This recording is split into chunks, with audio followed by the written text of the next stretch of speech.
স্বাগত জানাচ্ছি বিশ্ব সংবাদে। চলুন দেখে আসি আজকের গুরুত্বপূর্ণ হেডলাইনগুলি। দ্বিতীয় রাউন্ডের নির্বাচনে অতি দক্ষিণপন্থীদের মুখোমুখি বামপন্থী জোট, ছিটকে গেল ম্যাক্রো।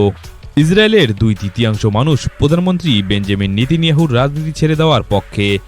এক জনমত সমীক্ষায় শুক্রবার এই তথ্য জানা যায়। ফিলিস্তিনে অধিকৃত পশ্চিম তীরের বসতি বাড়ানোর ইসরায়েলের নিরাপত্তা পরিষদের সিদ্ধান্তের নিন্দা জানিয়ে সৌদি আরব সরব হয়েছে। এই সিদ্ধান্ত নিলে ইসরায়েলকে ভয়াবহ পরিণতি ভোগ করতে হবে বলে সতর্কতা দিয়েছে রিয়াদ। প্রথম দফার ভোটেই নিকেশ হতে চলেছে ফ্রান্সের ইমানুয়েল ম্যাক্রো। ফ্রান্সের জাতীয় নির্বাচনের প্রথম দফার ভোট কাল হয়ে গিয়েছে। ফ্রান্সের ভোটে উগ্র দক্ষিণপন্থীরা এগিয়ে, প্রেসিডেন্ট ম্যাক্রোর জোট 3 নম্বরে, বামেরা 2 নম্বরে এগিয়ে। দ্বিতীয় বিশ্বযুদ্ধের পর প্রথমবার ফ্রান্সে পার্লামেন্ট নির্বাচনে ক্ষমতা দখল করার সম্ভাবনা উগ্র দক্ষিণপন্থীদের।